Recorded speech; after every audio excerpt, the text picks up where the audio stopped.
यस्तो हावा क्वेसन नगर्नु तपाईँ। जुन स्थानमा छ तपाईहरु जस्ता अराजक व्यक्तिहरुले गर्नु अराजक कुन आधारमा भन्नुभयो?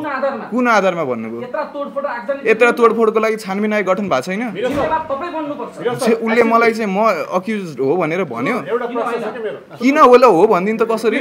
तपाई नेतृत्वकर्ता बनेर आइराख्नु तपाई नगराउनु जानु। प्रत्यक्ष निर्वाचित कार्यकारी बिना हामी चुनावमा जाँदैनौँ।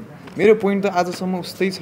म त त्यही कुरामा उठेको छु। भनिसक्नु भएको छ पुरानै निर्वाचन प्रणाली हुन्छ, पुरानै अनुसार त्यही अनुसार चुनाव हुन्छ। त्यो त उहाँले भन्नुभयो। अब हामी पनि फेरि भन्छौँ त्यो हुँदैन। प्रहरीले तपाईहरुलाई हत्कडी लाउनुपर्छ। त्यो तपाईँ के लयर हो? तपाईँ लयर हो? कसरी जिम्मेवार? तपाईँको क्वेसन नै यो इरेस्पोन्सिबल क्वेसन छ। कसरी रेस्पोन्सिबल भयो? जिम्मेवारको लागि छानबिन आयोग गठन भएको छ कि छैन? तपाईँले के बोल्नु भएको भन्नुहोस् त? तपाईँलाई बोल्न आउँदैन रहेछ। मेरो ज्यानमा चाहिँ धेरै धम्की आयो, तर म बिजनेस चाहिँ व्यापार गर्दै बसेँ होइन, म त्यहाँ हेर्दै बसेको। मेरो एउटा मात्र समूह थिएन नि त। मेरो त ल यो चाहिँ विश्वासले पनि भन्छ है, मेरो ऊ पनि थियो। होइन सुन्नुहोस् न, होइन सुन्नुहोस् न, होइन सुन्नुहोस् न, होइन भनेको भरमा विश्वास गर्नु पर्दैन। मिराजीलाई उहाँ हामी एउटै ठिक छ होइन यस्तो सुन्नुहोस्। आगो बलेको छ। आज पाउनुपर्ने सरकारी सेवा सुविधा जनताले पाएका छैनन्। तपाईहरुले म नेतृत्वकर्ता हुँ भन्दै गर्दाखेरि यसको भागीदार तपाईहरु हो कि हैन? तपाईहरु कानुन कठघरामा उभिनु पर्छ कि पर्दैन? के को भागीदार भन्नुभयो? सरकारी संरचना जलाइएका छन्, व्यक्तिका घर तोडफोड गरिएको छ। यसको कसले गर्छ यसको क्षतिपूर्ति? यसको क्षतिपूर्ति यसमा घुसपेट भएको भन्ने कुरा तपाईले बुझ्नु भएको कि छैन? तपाईलाई क्वेसन सोध्न चाहे घुसपेट कसले गरेको भनिदिनुस् न त। घुसपेट त्यसको लागि त छानबिन आयोग गठन भएको छैन भन्नु त। त्यो तपाईले भन्न सक्नुहुन्छ अहिले? तपाईले भनिदिनु पर्यो नि कसले गरेको। कस्तो भनिदिनु? छानबिन आयोग गठन, छानबिन घुसपेट गरेको जिम्मेवारी पनि लिनुपर्छ। मैले नेतृत्व गर्ने कि मैले छानबिन गर्ने? पानीमाथिको उभानो हुन मैले छानबिन गर्ने कि मैले नेतृत्व गर्ने? मलाई त्यति भनिदिनुस्। तपाईले नेतृत्व पनि गर्ने र जिम्मेवारी पनि लिने हो। छानबिन मैले गर्ने हो भन्नुस् त मलाई। तपाईहरु सरकार बनाउनु छानबिन आयोग किन गठन भयो? सडक उचाल्नुहुन्छ किन? हैन तपाईको क्वेशन नै इलोजिकल भयो सर। कसरी के कस्तो क्वेशन गर्नु? छानबिन मैले गर्ने कि छानबिन आयोगले गर्ने? छानबिन आयोगले गर्छ, जिम्मेवारी तपाईले लिने कि नलिने? उसले इन्भेस्टिगेसन गरेर रिजल्ट निकालेपछि मैले जिम्मेवारी लिने कि? नराम्रो काम अर्कोको कारण भनेर तपाई प्रेसमा आफ्नो वक्तव्य राख्ने तपाईको नैतिकता के हो भन्नु? राम्रो कारण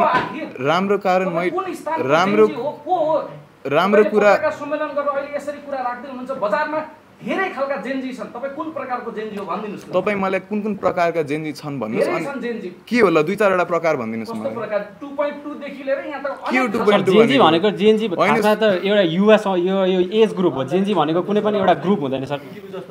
अनि अब मेरो प्रश्न के हैन एकचोटी पर्खिनु, उहाँलाई क्ल्यारिफाई गरे ल। तपाईको नैतिकताले के भन्छ भन्नुस् मेरो मलाई। नैतिकताले तपाईहरुले जुन कार्य गर्नु भने देशमा उधुम मचाउनु भने तोडफोड आगजनी गर्नु भने यो सम्पूर्ण जिम्मेवारी नेतृत्व भन्नेहरुले लिनुपर्छ र तुरुन्त प्रहरीले तपाईहरुलाई हत्कडी लाउनुपर्छ। त्यो तपाई के लयर हो? तपाई लयर हो? कसरी जिम्मेवार? तपाईको क्वेसन नै यो इरेस्पोन्सिबल क्वेसन छ।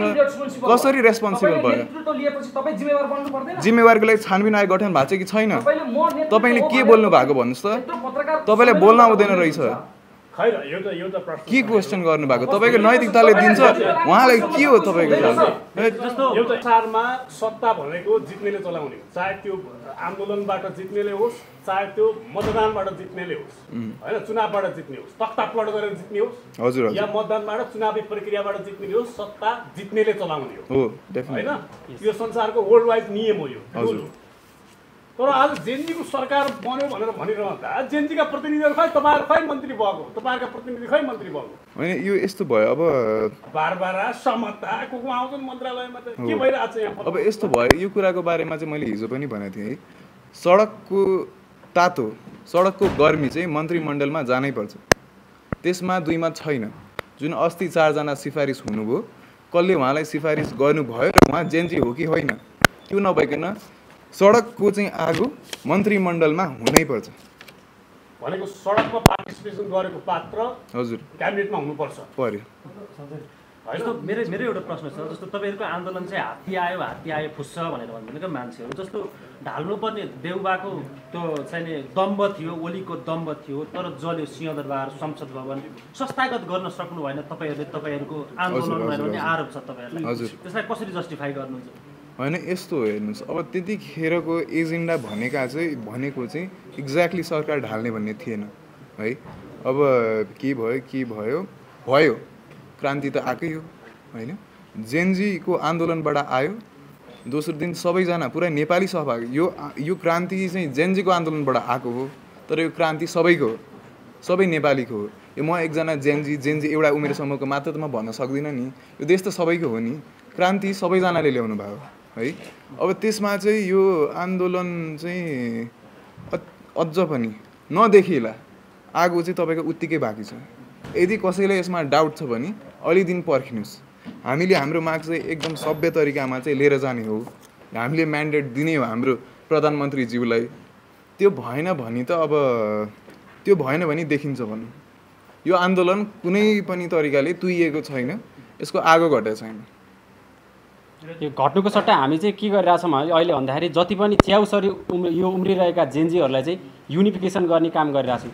एक त म आफै जेनजीको लगभग 100-150लाई नेतृत्व दिएर चाहिँ म अगाडि बढिरहेको छु। अघि उहाँले भन्नुभएको थियो उहाँको सहायक भनेर, म सहायक होइन, म सडकमा लडेर भोलिपल्टको पहिलो दिन सडकमा नेतृत्व गरेर सयौँ युवालाई चाहिँ दुईटा पुलिसको अगाडि चाहिँ आत्मसमर्पण गर्न लाएर सयौँ युवालाई बचाएर आएको म डक्टर मान्छे, डक्टर पेसा छोडेर यसरी क्रान्तिमा होमेको मान्छे।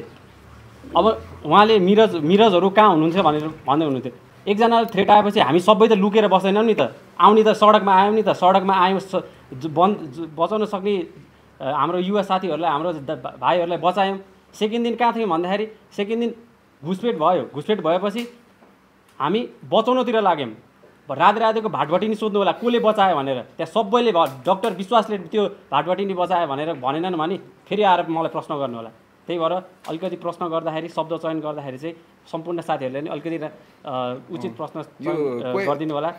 यो हामी अराजक भन्दा पनि क्वेसन नै अलि अराजक भयो कि, त्यही भएर अहिले एन्सर गर्नु पनि आवेगमा आयो अलिकति। हजुर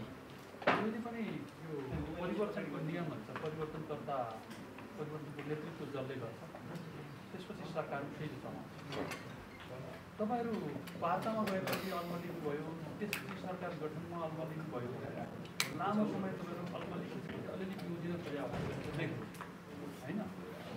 एउटा नेतृत्वकर्तामै तपाईँहरू परिवर्तनका लागि जो लाग्छ उहाँहरू त्यहाँ देखिएन, अर्को प्रतिनिधित्व देखिएन। त्यसकारण यी तथ्यहरूले चाहिँ तपाईँहरू आफूले आन्दोलन गरेको हो कि होइन भन्ने क्वेसन उठाएको। सँगसँगै तपाईँले त्यसका भिडियोहरू अगाडिका हेर्दाखेरि हामी हिंसा मार्ने भन्ने दृष्टिका त्यो भागलाई हाम्रो उठाउने ल्याकत छैन। त्यो चिजले पनि यो लक्ष्य सत्ता परिवर्तनको लक्ष्य थिएन भन्ने देख्छु। हजुर होइन, तपाईँहरू जे गर्नको लागि निस्किनु भएको थियो त्यति मात्रै स्वामित्व लिएर त्यति नै दायित्व लिने हो कि भविष्यमा आउन सक्ने सबै थरी दायित्वका लागि हामी तयार छौँ भनेर लाग्दैन? होइन, त्यो तपाईँले कोट गर्नुभएको जुन मैले नै भनेको थिएँ पहिला, अब त्यो चाहिँ एकदम वास्तविक कुरा हो है। किनभने हामीले क्रान्ति तर यो प्रकारको सत्ता परिवर्तन खालको, व्यवस्था परिवर्तन खालको क्रान्ति भन्ने चाहिँ त्यतिखेर परिकल्पना गरेको होइन। त्यो अब एक हिसाबले चाहिँ भनौँ न जुन तरिकाको चाहिँ व्यवहार, जुन तरिकाको चाहिँ तपाईँको 78 जना मर्नु भएको छ है, त्यसलाई नबिर्सौँ। त्यो भइसकेपछि आम नेपाली जनता जसका छोराछोरी मारिएका छन् भनौँ न, जसको मारिएका छैनन् भने पनि ला यो त मेरै उमेरका चाहिँ मेरो बच्चाको उमेरको समूहलाई चाहिँ मारेको छ यसरी होइन, निर्ममतापूर्वक टाउकोमा गोली, छातीमा गोली, त्यो सबै लागेको छ। यो 9 तारिकमा जे भयो त्यो नेपाली जनता सबै बाहिर आउनु भएर, त्यसमा अलिकति अराजक तत्त्वहरू पनि आउँछन्, त्यो सायद आन्दोलनमा हुने नै कुरा हो है, आउँछन्। तर क्रान्ति आयो, यो नेपाली जनता एज अ होलले मिलेर चाहिँ ल्याएको हो है। अब अर्को कुरा भनेको चाहिँ सायद हामी अलिकति प्रिपेयर्ड थिएनौँ होला, किनभने जेनजी समूह चाहिँ त्यति पोलिटिकली लिटरेट चाहिँ हुँदैन थियौँ है। अब अहिले चाहिँ समस्या, अहिले चाहिँ अलिकति वातावरण फेरिएको छ। मेरै साथीहरू जो पोलिटिक्समा चाहिँ इन्ट्रेस्टै थिएन, उहाँहरूले चाहिँ अहिले तपाईँको संविधानको किताब ब्यागमा बोकेर हिँड्नुहुन्छ, धारा भनिदिनुहुन्छ। मैले सोद्धाखेरि पनि धारा भन्नुहुन्छ भनेपछि यो लेभलको चाहिँ पोलिटिकल लिट्रेसी, यो राजनीतिमा ज्ञान चाहिँ यतिसम्म डेभलप भएको छ 1 महिना 32 दिन यतिको समयमा। सो यो भनेको एउटा गुड स्टार्ट हो। सुरुमा हामी थोरै चुक्यौँ, तर अब चाहिँ चुक्ने छैन। के गरिरहेछौँ, कसो गरिरहेछौँ, कहाँ लानु छ, बटम लाइन के हो भन्ने कुरामा हामी यस्तो क्लियर छौँ कि यति क्लियर जिन्दगीमा म केहीको बारेमै भएको छैन। अब बाहिर निस्केको छौँ, देश बनाएरै चाहिँ कहीँ जाउँला, देश नबनाए चाहिँ फर्किने कुरा छँदैछ। जस्तो कि आन्दोलन गर्ने तपाईँहरूको पुस्ता, हजुर, यो सत्ता त्यति बेलाको तानाशाही सत्ता ढलाउने पनि तपाईँहरूको पुस्ता, अहिले मिडियाको फेस गरिरहेको पुस्ता पनि तपाईँहरूको तीखा प्रश्नहरू, बाढ जस्ता प्रश्नहरू तपाईँहरू परेको छैन होइन, कतिपय आक्रोश पनि छ तपाईँहरूको हाम्रा प्रश्नहरूप्रति लिएर। खै ती सबै प्रश्नहरूको सामना तपाईँहरूले गर्न भइरहेको छ, तर सरकार कतै हिडन तवरबाट बनेको छ र मन्त्रीमण्डल क्याबिनेट पनि हिडन तवरबाट बनिरहेको छ। सारा अब्जसको भारी तपाईँहरूले बोक्नु परिरहेको छ, जेनजी पुस्ताले बोक्नु परिरहेको छ। अब यो अवस्थाको बिचमा सरकारलाई के भन्न चाहनुहुन्छ? जहाँ भित्रबाट बनिरहेको छ, समताबाट बनाएको छ, कोही बरबराबाट बनाएको छ, कोही एनजिओ आइएनजिओका कुराहरू अहिले आइरहेका छन्। अब यस्तो तपाईँहरूको यसमा कन्सर्न छैन सरकारप्रति? होइन, अफकोर्स कन्सर्न त हुन्छ। यत्रो साह्रो चाहिँ अब आरोप सहनु परेको छ, कन्सर्न नहुने त कुरै भएन। कतिपय आरोप चाहिँ हो ठिकै, अलिकति खाइ नपाई छालाको टोपी लाइ जस्तो भएको छ तपाईँहरूलाई। त्यस्तो पनि भन्न सकिन्छ होइन, त्यो ठिकै छ ल, त्यो भनियो। तर तपाईँ अब सरकारमा चाहिँ जेनजीको प्रतिनिधित्व, मन्त्रीमण्डलमा जेनजीको प्रतिनिधित्व नभएको कुरामा चाहिँ हाम्रो एकदमै चित्त बुझाइ छैन। त्यो त हुनैपर्छ। हेर्नुहोस्, त्यसमा दुई मत छैन, कसैले नाइ भन्न पाउँदैन। सडकको आगो मन्त्रीमण्डलमा पुग्नै पर्छ, मन्त्रीमण्डलमा हाम्रो प्रतिनिधित्व हुनैपर्छ, नत्र अर्थ के भयो? मारिए त 78 जना, अर्थ के भयो? त्यो हुनैपर्छ। यो सरकारलाई ध्यान चाहिँ आकर्षण गर्न चाहन्छु। र त्यो बाहेक चाहिँ भनौँ न, त्यतिखेर प्रिपेयर्ड नहोला, तर यति प्रिपेयर्ड म मेरो एक्जाममा पनि थिइनँ। हेर्नुहोस्, कुनै एक्जाममा थिइनँ, त्यति प्रिपेयर्ड छौँ। सुतेको छैन, 2 बजेसम्म उठ्यो, आँखामा यहाँ तल चाहिँ देख्नु भइरह होला, हामी प्रिपेयर्ड छौँ। कोही आएर चाहिँ डराउने धम्काउने गर्दाखेरि हामी चाहिँ डराएर लुक्ने भन्ने चाहिँ छैन। जस्तो मेरो एउटा अन्तिम प्रश्न, जस्तो 76 जनाको हत्या भएको छ, हजारौं घाइते भएका छन्। तपाईँले मध्यावधि चुनाव सम्भवतः तपाईँहरूको युवाले मागेको भए पनि हुन्थ्यो, 84 को चुनाव 82 मै हुन्थ्यो होला। हुन त परिणाम के भयो त? तपाईँले भने जस्तो हिजो मात्रै तपाईँको त्यो भनाइअनुसार अब चाहिँ पुरानै प्रणालीमा भए पनि चुनाव हुँदा पनि हुन्छ कि आशयको तपाईँको वक्तव्य आएको थियो, त्यही कारण मेनस्ट्रिमका मिडियाहरूले पनि त्यही अनुसारको भिडियो प्रसारण गरे। अहिले तपाईँ भन्दै हुनुहुन्छ होइन है, प्रत्यक्ष निर्वाचित कार्यकारी हुनुपर्छ भनेर नाक राख्दै हुनुहुन्छ। यहाँलाई एउटा बोली, बेलुका अर्को बोली, तपाईँहरूकै जेनजीसम्म भन्छन् सबैभन्दा राम्रो सरकार आएको छ भनेर बिहान भन्छन्, बेलुका राजीनामा दे भन्छन्। यो अनेक खालका जेनजीहरूले प्रश्न के उठाइरहेको छ? अब मरेर गए, घाइते भए, 84 को चुनाव 82 मा हुन्छ, पुरानै दल आउँछन्, यही हो? होइन, दाइको क्वेसन चाहिँ एकदम खतरा आउँदो रहेछ है। तर मैले अहिले भर्खर पनि भनेको थिएँ है, यो दुईवटा मैले हजुरलाई भने त यो दुईवटा बटम लाइन छ है। एउटा भनेको चाहिँ विदेशमा बसेका नेपाली नागरिकहरूले जसले नागरिकता त्याग गरेको छैनन्, उहाँहरूले बकाइदा भोट हाल्न पाउने कुरा सुनिश्चित गर्नै पर्छ। और there is no election without this है। र दोस्रो बटम लाइन भनेको प्रत्यक्ष निर्वाचित कार्यकारी बिना हामी चुनावमा जाँदैनौँ। मेरो पोइन्ट त आजसम्म उस्तै छ, म त त्यही कुरामा उभिएको छु। भनिसक्नु भएको छ पुरानै निर्वाचन प्रणाली हुन्छ, पुरानै अनुसार त्यही अनुसार चुनाव हुन्छ। त्यो त उहाँले भन्नुभयो, अब हामी पनि फेरि भन्छौँ त्यो हुँदैन। अनि फेरि देश द्वन्द्वमा होइन, देश द्वन्द्वमा त किन पार्नु र? देश त द्वन्द्वमा पार्ने काम हामी गर्दैनौँ। अब उहाँ सरकार प्रमुखले पुरानै प्रणाली हुन्छ भन्नुहुन्छ, तपाईँहरू जेनजी हुँदैन भन्नुहुन्छ, अनि फेरि यो त द्वन्द्वात्मक होइन। द्वन्द्व भनेको के हो? बमसम पड्कायो भनेको द्वन्द्व हुन्छ त? वार्तालाप गर्दा त द्वन्द्व हुँदैन नि। तपाईँले 23 र 24 पनि भन्नुभएको थियो नि।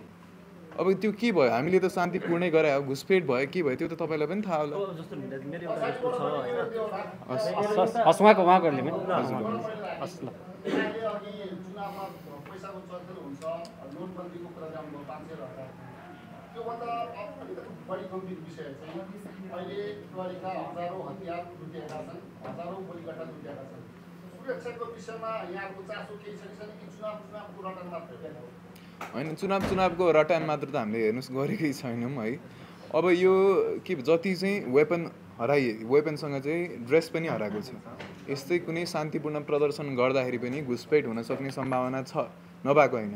यसको लागि हामीले 2 पटक मन्त्रालयमा गएर ज्ञापन पत्र दियौँ भागेका कैदीहरूलाई तुरुन्तै समात्नुहोस् र कतिवटा वेपन छ र कतिवटा वेपन चाहिँ निस्किन बाँकी छ भन्ने कुराको बारेमा पनि हामीले उहाँलाई एकदम ध्यान आकर्षण गरेका छौँ।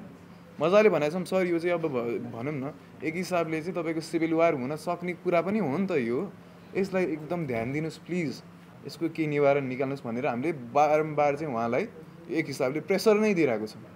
हजुर त्यही हो। हजुर सिधा भन्नुपर्दा यो टिबेटको चर्चा छ नि पछिल्लो समय। हजुर टिबेटियन ओरिजिनल ब्लड यसमा चाहिँ के छ तपाईँ? टिबेटियन ओरिजिन अफ ब्लड हो खासमा। अब त्यो हजुर अब त्यो यस्तो भयो त्यो हाम्रो देशमा आएर अब अर्काको देशलाई फिर्ता गरे त्यो त मिलेन नि। हाम्रो देशमा यो अरू कुरा गर्नै पाइँदैन। यो विषयमा अनभिज्ञ हुनुहुन्छ? अनभिज्ञ कसले भन्यो तपाईँले? अहिले भन्दै हुनुहुन्छ के अनभिज्ञ कसरी भयो म? बन्दुक बोकेका भिडियोहरू सार्वजनिक भइरहेका छन् त्यही आन्दोलनको बिचमा। हजुर अब कति चाहिँ अब कता कताबाट सुट भयो भनेर भन्ने पनि छ। जस्तो नि 23 गते जुन खालको आन्दोलन भयो, आन्दोलनमा तत्कालीन प्रधानमन्त्री र गृहमन्त्रीले गोली हान्ने आदेश दिएर जेएनजीहरू 17-18 जना पहिलो दिनै मरे, उनीहरूलाई तत्कालै पक्राउ गरेर कारबाही गर्नुपर्छ भनेर भन्ने यहाँहरूको माग छ। त्यसरी त्यो माग पक्राउ गर्दै गर्दाखेरि फेरि 24 गते सिंहदरबार, संसद भवन, राष्ट्रिय सम्बन्धीहरूमाथि आगजनी गर्नेहरूलाई पनि त पक्राउ गर्नु पर्ला, छानबिन गर्नु पर्ला। डेफिनेटली यो बारे के छ तपाईँको? हैन डेफिनेटली गर्नु पर्यो। त्यस्तो राज्यद्रोह त्यस्तो सिंहदरबार जलाउन पाइयो त? त्यो त जो भए पनि त्यो जलाउन पाइँदैन, जेनजी भए पनि त्यो जलाउन पाइँदैन। त्यो हाम्रो हिस्टोरिकल कुरा हो, त्यो त्यस्तो कहाँ गर्नु हुँदैन, त्यस्तो गर्न पाइँदैन। त्यस्तो गर्नेलाई चाहिँ कारबाही हुनैपर्छ। अब चुनावमा कसरी जाने? चुनाव भयो तपाईँ प्रतिनिधि सभा चुनाव लड्ने कि प्रत्यक्ष कार्यकारी लड्ने? अब के लड्ने? हामी त भयो भने त दुइटै लड्ने, तर सुरुमा बटम लाइन चाहिँ पुरा हुनु पर्यो। फर्स्टमा चुनावमा जान पनि त तपाईँको समानुपातिकबाट जित्नलाई त विदेशीबाट भोट हाल्नु पर्ला। जाने कि प्रत्यक्ष कार्यकारीमा जाने? होइन यस्तो सुन्नुहोस् न, एउटा चुनाव त गर्नै पर्यो। नै पार्लियामेन्ट छान्नलाई एउटा चुनाव त गर्नु पर्यो, प्रत्यक्ष कार्यकारीको लागि अर्को गर्नु पर्यो भन्नाले सँगै। अब त्यो हेर्नु त्यो पछिको कुरा हो होइन, त्यो पछि मोडालिटीमा हामी पछि जाउँला, तर यो कुरा दुईटा नभइकन there is no going to election, यति हो। हजुर हजुर एउटा चाहिँ अहिले पनि तपाईँहरूको बारेको समाधान निस्किएको छ। के भन्नुभयो अहिले बुझ्नु? अहिले जे आन्दोलन भयो हजुर त्यसको नेतृत्व कसले गर्यो भन्दाखेरि हजुर अभियन्ताहरू देखिन्छ, नेतृत्व देखिन्छ हजुर अहिले होइन। तर जति बेला आन्दोलनले सफलता प्राप्त गर्यो त्यति बेला आर्मीसँग वार्ता गर्ने भनेर पनि काठमाडौँ महानगरपालिका बारेले त्यसपछि प्रधानमन्त्रीको उम्मेदवार पनि उहाँले प्रस्ताव गर्नुभयो। त्यसमा तपाईँहरूले भोटिङ पनि गर्नुभयो गर्न त, तर उहाँ नै हुनुभएको छ। र सँगै आर्मीसँग पनि सुरुमा तपाईँ जानु भएन होला, तर वार्ता भएको छ। यो हिसाबले बालेन तपाईँहरूको नेता होइन। अब उहाँसँग त मेरो न केही कुराकानी भएको छ है, उहाँले सिफारिस गर्नुभएको के भएको त्यो भित्री कुरा त्यो चाहिँ मलाई थाहा भएन, त्यो चाहिँ मलाई थाहा छैन, मलाई थाहा छैन। अब कसलाई आधिकारिक मानेर पत्याउनु कि त अब बकाइदा मसँग प्राइमेरी डेटा भइदिएपछि ए ल हो रहेछ। तर उहाँले फेसबुकमा लेखेकै भरमा तपाईँहरूले फेरि ग्रुपमा च्याट के अरे तपाईँको भोटिङ भयो, त्यसपछि सुशीला कार्की नै प्रधानमन्त्री हुनुभयो। होइन उहाँले लेख्नु भएको होला, भोटिङ त तपाईँको डेमोक्रेटिक प्रोसेस हो, म एकजना मात्र इन्भल्भ त हुने होइन नि, त्यही चाहिँ एन्सर सबैले रोजेको सुशीला कार्की हो कि होइन? तपाईँले रोजेको चाहिँ? मैले रोजेको चाहिँ अब मैले त्यतिखेर भोट गर्दाखेरि उहाँलाई गरेको थिएँ। तपाईँले नगरेको भोट नगरेको व्यक्ति बन्दै गर्दा त कसरी जेन्जीको भयो त सरकार? होइन यस्तो नि त, चुनावमा त कहाँ म एकजनाको भोटले चाहिँ प्रधानमन्त्री बन्ने हो र त्यहाँ त मल्टिपल पार्टिज इन्भल्भ हुन्छ, धेरै मान्छे इन्भल्भ हुन्छ। अब यहाँ अर्को प्रश्न, जस्तो तपाईँहरूको टिमबाट हजुर सुदन गुरुङ नै जाने उता पनि यो छलफलमा पनि सबै ठाउँमा सुदन गुरुङ देखिने, पछि तपाईँहरू पनि आउनुभयो होइन? अब तपाईँहरूले सुदन गुरुङलाई नै पठाउनु भएको हो कि या सुदन गुरुङ एक्लै गएको हो? तपाईँले एउटा अन्तर्वार्तामा चाहिँ होइन भन्नुभएको थियो, तर अहिले पछिल्लो समय फेरि तपाईँहरू एक ठाउँमा हुनुहुन्छ, देखिरहेको देखिन्छ, तपाईँहरू अब एकतामा जान खोज्नु भएको हो कि या यो के हो खास भनिदिनु? यो सुदन गुरुङ तपाईँहरूबाट आएको मान्छे हो कि? होइन यस्तो भयो तपाईँको, अब उहाँ हामीबाट आउनु भएको होइन, तर तोड्नुभन्दा त जोड्दै राम्रो होइन र? जोड्न खोजेको हामीले, त्यसको चाहिँ एउटा एक्सर्साइज हो। त्यो दिन हामी सँगै देखा पर्नु, 2-3 सँगै देखा पर्नु चाहिँ जोडौँ न, जोडेर जाऊँ न भन्ने कुराको चाहिँ एउटा एक्सर्साइज हो। अब अन्तिम प्रश्न है हजुर कसैको छ अरूको? मेरो अन्तिम प्रश्न, जस्तो तपाईँहरू 3टा विचारधाराका जेएनजीहरू देखेको छु मैले। एउटा चाहिँ राजा चाहिन्छ, प्रत्यक्ष निर्वाचित कार्यकारी प्रधानमन्त्री चाहिन्छ होला जेनजी। एउटा चाहिँ होइन, यो प्रत्यक्ष निर्वाचित प्रधानमन्त्री र राष्ट्रपति बनायो भने चाहिँ अथवा प्रत्यक्ष निर्वाचित राष्ट्रपति नै बनायो भने पनि डिक्टेटर बन्न सक्छ। यही पार्लियामेन्ट्री प्रोसेस नै ठिक छ, मात्रै संहिताको विषयमा हेरफेर गर्नुपर्छ भन्ने जेनजी भेटाएको छ होइन। अर्को चाहिँ होइन, प्रत्यक्ष निर्वाचित प्रधानमन्त्री पनि अथवा राष्ट्रपति चाहिन्छ, यो मोनार्क सुनार्क चाहिँदैन भन्ने खालको तीन क्याटेगोरी। एउटा संसदीय प्रणाली होला, एउटा प्रत्यक्ष कार्यकारी होला, एउटा राजासहित प्रत्यक्ष निर्वाचित प्रधानमन्त्री होला। यो अतरङ्गी खाले जेनजीलाई कसरी मिलाउँछ? यस्तो पहिला कुरा चाहिँ म के क्ल्यारिफाई गर्न चाहेँ भने तपाईँले भन्नुभएको चाहिँ जेनजी भनेको चाहिँ 1997देखि 2012सम्म जन्मेको मान्छे हुन् है। जेनजी भने त खालि त्यो क्याटेगोराइज मात्र गरे, यहाँदेखि यहाँ जन्मे भने यो जेनजी होइन। यस्तो पर्खिनुहोस् न, जेनजी भने चाहिँ त्यो यो भनेपछि मान्छे नै हो आखिरमा, एउटा एज ग्रुपको मान्छेको धारणा फरक हुँदैन? Definitely there you have your answer भन्नाले त्यही त हो नि, मान्छेको चाहिँ धारणा फरक हुन्छ। यो जेनजीको चाहिँ सबैको एउटै धारणा हुनुपर्छ भन्ने छैन नि। तर तपाईँहरू एक चाहिँ हुने हो कि होइन, यो चाहिँ क्लियर होइन। एक चाहिँ मिरजी, सुदनजी अनि अर्को को हुनुहुन्छ हाम्रो प्रवेशजी, तपाईँहरू एक हो। अहिले हाम्रो मेन एजेन्डा मात्रै हो। अहिले हाम्रो मेन एजेन्डा भनेकै यो सबै उम्रिरहेका जेनजीहरू छन्, सबैले चाहिँ एउटा युनिफिकेसन गर्ने, एउटै छातामुनि ल्याएर चाहिँ सबैलाई चाहिँ बरु हामीभन्दा कोही सक्षम नेतृत्व गर्ने जेनजी छन् भने we are ready to give them. तर मेन कुरो चाहिँ सबै युवा तर जेनजीलाई चाहिँ एक सङ्गठन गर्ने, युनिफिकेसन गर्ने चाहिँ अहिले हाम्रो 1 महिनादेखि हामी यसमै लागिपरेका छौँ। यसमा हामी लगभग सक्सेस भइसकेका छौँ। यसको लागि नै हामी चाँडै नै तपाईँहरूलाई हामी सक्सेस भयौँ, सबै जेनजी एकै ठाउँ छौँ भनेर चाहिँ तपाईँहरूलाई हामी चाँडै नै जानकारी गराउँछौँ। अब एउटा कुरा म भनिहाल्छु नि है। अब एउटा सरकार चाहिँ जस्तो संसदले बनाउने सरकार 5 वर्षसम्मको लागि बन्छ र नेपालमा चाहिँ यो अस्थिरताको कारण 1.5 वर्षमै ढल्छ। यदि 5 वर्षको लागि कुनै सरकार बन्छ भने त्यसलाई चाहिँ हनिमुन पिरियड भनेर 3 महिना होइन 90 दिन कटेपछि चाहिँ त्यसको हनिमुन पिरियड सकियो, अब चाहिँ आलोचना सुरु गर्नुपर्छ भन्छ नै। यो सरकार त अन्तरिम सरकार त 6 महिना बनेको, तपाईँहरू जस्तै मिरज ढुङ्गाना जस्तैले बनाएको सरकार 1 महिना पुरा गर्यो। के छ तपाईँहरूको समीक्षा? यो सरकारले ठिकै गरिरहेछ, तपाईँहरूको एजेन्डा बोकिरहेछ, सरकार राम्रै भइरहेछ कि के छ सरकारको समीक्षा? अब यस्तो हेर्नुहोस्, यसमा चाहिँ अलिकति मिक्स्ड फिलिङ्स छ। अब राम्रो कि नराम्रो के भन्ने छ है। अब हाम्रो धेरै चाहिँ चित्त नबुझाएको कुरा छ, तपाईँहरूले पनि सुन्नु भइहाल्यो होइन। अब भने जस्तो हामीले सोचे जस्तो छिटो पनि हुँदैन, किन भन्दाखेरि संविधान मानेपछि बाई ल जानुपर्छ होइन। अब कानुनबाट जाँदाखेरि त तपाईँको टाइम लाग्छ नि त, कति विधि प्रोसेसेसहरू होला बिचमा। अब उहाँहरूले चाहिँ अब आश्वासन दिनुभएको छ, के कुरा गर्नु पनि भएको छ, थोरै राम्रो भएको होला। तर जुन चाहिँ मुख्य एजेन्डाहरू छ, मुख्य हाम्रो मागहरू थियो, त्यो हामीले चाहेको स्पिडबाट चाहिँ गइरहेको छैन होइन।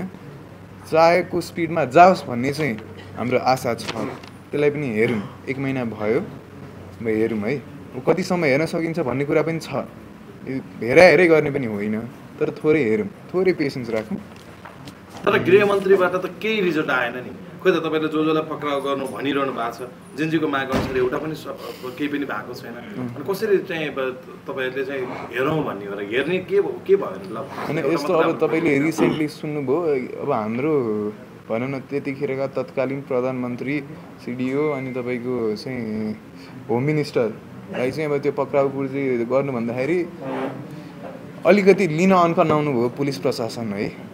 अब एकजनाको गल्तीले चाहिँ पुरै पुलिस प्रशासनको नाम बिगार्न मिल्दैन। अब गृहमन्त्रीले भनेको नमान्ने प्रहरी प्रमुख हुन्छ र होइन। तपाईँ यसको एन्सर छ, सिंहदरबारको 7-9वटा ढोका त चेन्ज भयो हो, अरू त पहिलाकै सिस्टम छ नि त। यसको कुरा बुझ्नुभयो नि तपाईँले। अरूको सबै ढोका त हामीले चेन्ज गर्न सकेका छैनौँ नि त। यो चेन्जमा त हामी सबै तपाईँहरू जस्तै प्रश्न गर्न अघि उहाँ हुनुहुन्थ्यो एकजना, उहाँ जस्तै सबैजना मिलेर हामीलाई साथ दिनुभयो भने पो हामी पोसिबल हुन्छ त। तपाईँहरू आउने विरोधी प्रश्न राखिदिने अनि त्यसपछि त अब हामीलाई साथ सपोर्ट तपाईँहरू बिना त हामी पोसिबल छैन नि त। कहिलेकाहीँ मिरजीलाई लाग्छ कि लाग्दैन राम्रै व्यापार व्यवसायमा चल्दै थियो, गुड लाइफ थियो, क्या बेटर थियो, राति निद्रा पर्थ्यो, खाना खाइसके पछाडि कहिले गर्लफ्रेन्डसँग च्याट पनि गरिन्थ्यो होइन, त्यो चाहिँ नभन्नु त्यस्तो होइन, मजाको लाइफ थियो। फ्याक्टो सोसियल मिडिया ब्यान्ड हो, दिवस भण्डारीलाई एउटा अन्तर्वार्ता दिए 40 मिनटको, यो अन्तर्वार्ता व्यापक भाइरल भयो, ब्लास्ट भयो। यस पछाडि नेता भएको सामना गर्ने गाह्रो भइरहेछ भन्ने लाग्छ होइन। अब सामना कसले गर्न गाह्रो भन्नु। अनि अब यस्तो पहिलाको जीवन सामना के प्रश्नको सामना त गर्न के गाह्रो रह्यो हेर्नुहोस्, म त जे त्यही भनिरहेको छु होइन, कि यसको जवाफ नदिए भन्ने छैन। अब जिन्दगी फेरिएको छ। पहिला चाहिँ भनौँ न प्राइभेसी थियो भने अहिले मास्क बिना बाहिर हिँड्न मिल्दैन, ऊ जेन्जी भाइ भनेर चाहिँ फोटो खिच्ने भन्नुहुन्छ। त्यो चाहिँ हेर्नुहोस् अलिकति स्वतन्त्रता चाहिँ अब अलिकति गएको जस्तो छ, तर केही छैन। देशको लागि राम्रो हुन्छ भने आमा बाउले पनि जाऊ छोरो गर, अरू बेलामा चाहिँ अलि अन्कनाए पनि यो कुरामा चाहिँ जा छोरो गर भन्नुभएको छ। अब त्यति भनेपछि मलाई देशको लागि केही गर्नलाई केही अप्ठ्यारो चाहिँ पर्दैन। आज मैले अघिदेखि दोस्रो क्वेसन गर्दै भएको तपाईँहरूले बटम लाइन भनेको डाइरेक्ट प्राइम मिनिस्टर अथवा कार्यकारी होइन, हामीले त्यसरी परिकल्पना गर्नुपर्छ जस्तो कि तपाईँहरूले राम्रै माग राख्दाखेरि पनि सुनवाई भएन, केपी शर्मा ओलीको नेतृत्वको सरकारले सुनवाई गरेन होइन। व्यक्तिहरू त तपाईँले को व्यक्तिको गुणस्तर चाहिँ के नापेर त्यहाँ पुग्ने व्यक्ति चाहिँ प्रत्यक्ष निर्वाचित कार्यकारी पदमा जाने व्यक्ति तपाईँले पहिला गुण परीक्षण त गर्न पाउनुहुन्छ। खालि उसले अगाडि सारेका एजेन्डाहरू उसले बोलेका कुराहरूको आधारमा हुँदैन हुने। भोलि त्योभन्दा पनि गाह्रो मान्छे, मैले उदाहरण मात्रै दिएको अहिले, जसलाई आन्दोलनबाट तपाईँहरूले आन्दोलन हटाएको छ, उहाँभन्दा पनि धेरै जटिल खालको मान्छे अझ अधिनायक हुन खोज्ने मान्छे निर्वाचित भयो भने अनि फेरि यसै गरी आन्दोलन प्रशिक्षित गर्ने त्यसको विकल्पमा भइरहेको व्यवस्थालाई चाहिँ अलिक सुदृढ गरेर अब यस्तो भयो, तपाईँको कस्तो मान्छेले टिकट पाउँछ भन्ने चाहिँ एक हिसाबले पार्टीले पनि निर्णय गर्छ नि त, को मान्छेलाई चाहिँ प्रत्यक्ष निर्वाचितमा उठाउने। अब यो खासमा एक्ज्याक्ट मोडल खोल्नलाई चाहिँ हाम्रो चाहिँ प्रत्यक्ष निर्वाचितको मोडल कस्तो छ भनेर, किनभने हामी यति समयसम्म चाहिँ त्यो लुकेर बसेको इनएक्टिभ भएको चाहिँ होइन, रिसर्च गर्दैछौँ नि। किनभने राजनीतिमा आइयो, जे गल्ती भयो एकपालि त्यो फेरि रिपिट गर्ने त कुरो भएन। अब त हामीलाई बिर्सिँदैन नि मान्छेले, त्यही भएर पहिलाको गल्ती सुधार्दै हामी एकदम गहिरो अध्ययनमा छौँ। हामीले कसलाई भेटेन 12 बजेसम्म हेर्नु मिटिङ्स नै हुन्छ, के गर्ने कसो गर्ने, के गर्दा देशलाई चाहिँ राम्रो होला, के गरी कुन सिस्टम चाहिँ एकदम फिजिबल छ हाम्रो देशको लागि चाहिँ एकदम राम्रो सिस्टम कुन होला भनेर चाहिँ हामीले स्टडी गर्दै थियौँ। अब हामीसँग मोडल छ होइन, यो प्रपोज गर्ने अब यस्तो खालको चाहिँ प्रत्यक्ष निर्वाचित प्रधानमन्त्री जुन चाहिँ निरङ्कुश पनि हुन मिल्दैन, चेक एन्ड ब्यालेन्सको कुरा आउँछ त्यसमा। सो त्यो कारणले गरेर चाहिँ कुनै पनि खालको निरङ्कुश सरकार अथवा प्रत्यक्ष निर्वाचित प्रधानमन्त्री चाहिँ हुँदैन भन्ने कुरा चाहिँ हामी पक्का गरेर मात्रै यो मोडल चाहिँ सार्वजनिक गर्छौँ र त्यो हुन्छ पनि। छैन, चान्सै छैन। हामी अहिले मेन चाहिँ त्यो कुन मोडलमा जाने, जस्तै अब 7 जना मन्त्री चुनेर त्यो मन्त्रीले चाहिँ को प्रधानमन्त्री बन्छ भन्ने त्योलाई पनि त कार्यकारी मान्न सकियो नि त। त्यो 7 जनाको एउटा मन्त्री चुन्यो, मन्त्रीमण्डल चुन्यो, एउटालाई चाहिँ प्रधानमन्त्री भनेर भन्यो, अनि त्यसपछि 7 जनालाई चाहिँ त्यो पनि मोडल हुनसक्छ, अमेरिका जस्तो पनि मोडल हुनसक्छ, जस्तो पनि मोडल त हजारौँ मोडल छ नि त। कुन मोडलमा एक्ज्याक्ट हामी नेपाल चाहिँ कुन मोडल सुइटेबल छ भनेर चाहिँ हामीले एकदम विज्ञ टोली अफिसमै बसेर अफिसमै काम गरेर 24 घन्टा अफिसमै सुत्ने उहाँलाई वातावरण छ, त्यसमा चाहिँ हामीले रिसर्च गरिरहेछौँ। चाँडै नै हामीले यो कुन मोडलमा जाने भनेर चाहिँ हामी चाँडै नै सार्वजनिक गर्छौँ। अब यसमा एउटा क्ल्यारिफाई गरिहाल्छु एकैछिन। यसमा चाहिँ हतार गर्ने कुरा हुँदैन। हेर्नुहोस्, प्रत्यक्ष निर्वाचित प्रधानमन्त्री भनेर ड्याममै ठोक्दै त्यस्तरी चल्दैन। हामी जियोग्राफिकली कुन ठाउँमा छौँ, हाम्रो अगाडि पछाडि को छन्, संसारका 2टा पावर हाउस हुनलाई कम्पिट गरिरहेका देशहरू छन् है। यतिखेर चाहिँ हाम्रो चाहिँ डिप्लोमेसी कस्तो हुन्छ, परराष्ट्र नीति कस्तो हुन्छ, यो फिजिबल कुरा गर्नुपर्छ। हामीले मिलेर बस्नुपर्छ है। हामीले कसैको साइड लिएर कोहीतिर लिन गरेर गाह्रो छ। त्यही भएर this has to be a very calculated move. यो चाहिँ एकदम वेल डिजाइन्ड टाइम लिएरै गर्नुपर्ने कुरा हुन्छ। म खालि फ्याट्टै प्रत्यक्ष निर्वाचित कार्यकारी प्रधानमन्त्री भन्दिनँ। म सुहाउँदो, बुलेट प्रुफ र निरङ्कुश हुने सम्भावना नै नभएको, फेरि देशले चाहिँ यति रक्तदान गर्नु नपरोस्, बलिदान गर्नु नपरोस्, रक्तदानै भयो एक हिसाबले देशको लागि, त्यो गर्नु नपरोस्, फेरि यो सिचुएसन नआयो, सिंहदरबार फेरि नजलोस्, त्यो त कन्सिडर गर्नु पऱ्यो। यतिसम्मको चाहिँ पढाइ गर्दैछौँ। हेर्नुहोस्, 2-4 दिनमा हामी यो मोडल सार्वजनिक गर्छौँ। हजुर, तपाईँहरूले फागुनमा चुनाव गर्न सक्छ कि नै, यो सरकारले तपाईँहरूले बनाएको सरकारले चुनाव गर्न सक्छ कि नै पनि ठ्याक्कै भन्न सक्ने जवाब सायद तपाईँसँग पनि छैन होइन। गर्दाखेरि कहिले चाहिँ नयाँ सरकार नयाँ संसद आउनु, कहिले चाहिँ 2 तिहाईबाट संविधान संशोधन गर्नु, कहिले चाहिँ प्रत्यक्ष निर्वाचित कार्यकारी राष्ट्रपति र प्रधानमन्त्री प्रणालीको चुनाव हुनु, अनि कहिले चाहिँ त्यो जनताको अगाडि। यसमा एउटा मेरो पर्खिन, उहाँले मजाक भन्नुभयो, म क्ल्यारिफाई गरेँ। मजाक चाहिँ के गरेँ मैले भन्नु? यो मजाक कसरी सुन्नु न, असुरक्षाको खाडलमा कुन तरिकाले? सर म भन्छु ल यसको, अहिले तपाईँहरूकै 23 गतेको घटनापछिको 24 गतेका जेनजीहरू धमाधम पक्राउ परिरहेछ। एक असुरक्षा यही होइन, तपाईँहरू अब पक्राउ पर्ने लिस्टमा हुनुहुन्छ लगभग। किनभने आइसक्यो नि होइन, तपाईँहरूको लिस्ट अब तपाईँहरू पक्राउ पर्ने तयारीमा हुनुहुन्छ भनेपछि तपाईँहरूले बनाएको गृहमन्त्रीले तपाईँहरूलाई पक्राउ गरिरहेछ, तपाईँले बनाएको सरकारले तपाईँहरूलाई पक्राउ गरिरहेछ भने अनि यो तपाईँहरूको आन्दोलन के का लागि त? आखिर खोइ त तपाईँले जसलाई पक्राउ गर्नु भनेको उहाँहरू सुरक्षित हुनुहुन्छ, अझ खुलेर भनिरहेछन् कि ए हामीलाई केही गरेर त देखा भनेर मजाले ती व्यक्तिहरूले बोलिरहनु भएको छ भने तपाईँहरू कसरी सुरक्षित? यो त अब हामी सुरक्षित तपाईँहरू हुनु भएन। अनि यस्तो हामी पनि ल हामीलाई समातेर देखाउनुहोस् भन्छु म है। अनि अर्को चाहिँ यस्तो जिस्किने ठट्टा गर्ने काम चाहिँ नगर्नु होला होइन। अब आजसम्म भनौँ न जेनजी भुराहरू भनेर चाहिँ डिसमिस गर्नु भएको होला, तर हामी पनि भनौँ न अहिलेका शीर्ष नेता कुनै बेला हाम्रै उमेरका थिए र हामीले चाहिँ धेरै कुरा पढेका छौँ, उहाँहरूबाट नि सिक्यौँ होला यो अवस्थालाई कसरी नेभिगेट गर्ने भन्ने चाहिँ हामीले थाहा पाइसक्यौँ। धेरै विज्ञसँग सुझाव पनि लिएको छौँ। हामीसँग हाम्रो 24 वर्ष 25 वर्षको दिमाग मात्र छैन कि विज्ञ टोली पनि छन् र हामी डराएको पनि छैनौँ। 8 छ समात्ने भए समात्नुहोस्, फेरि निस्किउँला अथवा समात्नै नसक्नु होला। तर यो यति चाहिँ तपाईँको 76-78 जना जुन बित्नु भएको छ, जुन अवस्थाबाट देश जानु परेको छ, त्यो फेरि आउँदो भविष्यमा आउँदैन भन्ने कुरामा चाहिँ म विश्वस्त गराउन चाहन्छु। यो कुनै जोक तपाईँले कहीँ सुन्नुभयो उहाँले गल्ती गिल्टी फिल गरेर कहीँ सुन्नुभयो? राष्ट्रपतिको त्यसले छोडिदिनु, क्यान्सल गरिदिनु। एजेन्डा उठाएको थियो नेकपा माओवादी केन्द्र जनतासँग हामी चाहिँ प्रत्यक्ष कार्यकारी बनाउँछौँ भनेर चाहिँ संविधान बनाउँदाखेरि चाहिँ एउटा विषय लेख्ने र पछि निर्वाचनमा जाँदा पनि हाम्रो माग त्यो चाहिँ हाम्रो लाइन त्यो भनेर जाँदाखेरि जनताले भोट नहाल्ने। जेएनजी जाँदाखेरि चाहिँ किन हाल्नु? तपाईँहरूले ल्याउने प्रत्यक्ष कार्यकारी प्रणाली कुनै नयाँ हाटै जादु छोडी ल्याउने त होइन होला। यही अन्य देशहरूमा अन्तर्राष्ट्रिय स्तरमा प्रचलनमा रहेका त्यसको केही स्वरूप केही प्रकृति परिवर्तन गरेर ल्याउने होला होइन। हाटै आएको हुने केही पनि छैन। अब त हजुरले मसँग यो एजेन्डा छ, म जनतालाई यो देखाउँछु होइन, अनि यति सिट ल्याएर यति बहुमत ल्याएर बल्ल त्यो प्रणाली ल्याउँछु भन्ने आधार देखाउँछु। हजुर अलि बुझिनँ तपाईँले भन्नु के भन्नु सर? हजुरले भन्नुभयो क्वेसन चुनावमा जाने कुरा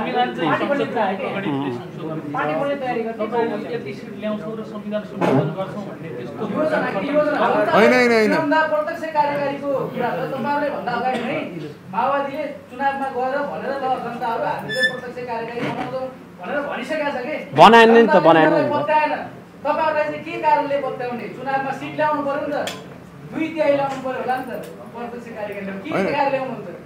के देखाएर त कुरा सुनाएर ल्याउने हो। हेर्नुहोस् ल्याउन चाहिँ होइन, भन्नै पर्दाखेरि एजेन्डा सुनाएर है, एजेन्डा सुनाएर विश्वास गर्नुभयो भने अनि भोट हाल्ने हो। गरेनौँ त्यो ल्याएर पनि गरेनौँ भने त्यतिखेर समात्नुहोस्। अहिले भनेको आश्वासन दिएरै ल्याउने हो होइन। जस्तो हिजो तपाईँले शीतल निवासमा वार्ताबाट फर्किने बेलामा सम्पूर्ण पार्टीहरूलाई निर्वाचनको लागि आह्वान गर्नुभएको थियो। त्यहाँभन्दा पहिलेदेखि नै तपाईँले जुन एजेन्डा छ प्रत्यक्ष निर्वाचित कार्यकारीको तपाईँले राखिसक्नु भएको थियो। तर जसरी निर्वाचनमा बोलाइरहँदा अबको निर्वाचन हुने भनेको चाहिँ पुरानै प्रणालीबाट हो। जुन पुरानो प्रणालीबाट आएका फेरि ती संसदहरूले त्यो संविधान संशोधन गर्ने भनेको प्रत्यक्ष कार्यकारीको एजेन्डा समात्छन् जस्तो लाग्छ। सबै विरोध हुने नदी भाइरल त छैन, राष्ट्रपति बन्छु भन्ने पुरानो होइन। अब बहुमत आउने नआउने कुरा त अब गेस गर्नुभन्दा पनि निर्वाचनमै छोडौँ, त्यो त्यसपछिको कुरा हो है। तपाईँले अघि भन्नुभयो हामी चाहिँ त्यो कस्तो प्रणालीमा ल्याउने निरङ्कुश नबनाउने रिसर्च गर्दैछौँ, त्यसको कोर्छौँ र एक्ज्याक्ट गर्छौँ भनेको त एउटा 3 इडियट मुभी हेर्नु भएको छ कि नै? हजुर एकदम। भोज खान जान्छ आफ्नो प्रोफेसरको, अनि हाम बनाएर इन्जिन के भन्छ होइन, अनि चाहिँ इन्जिन खै देखाउँछ भन्दा बनाएर छुट आयो भनेर जस्तो कुरा गर्दै हो। बनाउँदैछौँ, बनाइसकेपछि भन्नुहोस् न यो प्रणाली यो सिस्टम यसरी अगाडि बनिसकेको छैन नि त, बन्दै नबनिकन तपाईँले यो हो भनेर त होइन त्यही त बन्दै नबन्ने कुरामा हामीले यो छ भनेर नि त भन्न मिलेन नि त। सुन्नु न, यो मैले अहिले एकैछिन है, मैले अहिले भन्छु तपाईँलाई कहिले भने, मैले भनेकै छैन 5 दिन पर्खिनु 1 हप्ता पर्खिनु ल, त्यसपछि आएन भने मलाई होइन तैँले यस्तो गरिस् भन्नुहोस्। अब अहिले त आउँदैछ पनि भन्न नपाऊँ त मैले, यो त टिजर दिएको तपाईँलाई। 1 महिना पहिला नै त मैले भने होइन नि त, मैले त 3 दिन पहिला भनेको 5 दिन पर्खिनुहोस् हामी मोडल लिएर आउँछौँ। सर मेरो एउटा क्वेसन, हजुर तपाईँहरू चाहिँ जेनजी प्रतिनिधि बन्नु बाहिर निस्किनु भएको छ होइन, अनि तपाईँहरूको अहिले नेपाली समाजले चाहिँ तपाईँहरूको परिचय खोजिराखेको छ कि तपाईँहरूको घर कहाँ हो होइन, तपाईँको ब्याकग्राउन्ड के हो, तपाईँको बुवाले चाहिँ के गर्नुहुन्छ वा हजुरबाले के गर्नुहुन्छ, कतैबाट परिचालित पो हो कि भनेर यस्तो खालको प्रश्न उठिराखेको छ। तपाईँको परिचय चाहिँ स्पष्ट, तपाईँहरूको चाहिँ जेनजी प्रतिनिधि जति छन् उनीहरूको परिचय खोजिरहेको छ कि नेपाली समाज। होइन त्यो परिचय खोलाउने म किन मेरो आमा बाबुलाई दुःख दिनु, म परिचय खुलाउँदिनँ। कसले खोज्नु भएको छ आउनुहोस् पर्सनल्ली, म यहाँ किन सबैलाई सार्वजनिक गर्नु, आउनुहोस् पर्सनल्ली म भन्छु। जेनजी प्रतिनिधि भइसकेपछि सार्वजनिक पब्लिक होइन सुन्नुहोस् न, एउटा प्राइभेट लाइफ भन्ने नि हुन्छ कि मेरो कारणले मेरो आमा बुवाको चाहिँ डेली लाइफ बिगार्नु मलाई भन्नुहोस् तपाईँ बिगार्नु त्यस्तो भनेर किन हुँदैन, मेरो आमा बुवालाई चाहिँ दुःख दिनु म, त्यो त मिलेन। हस् थ्याङ्क यू।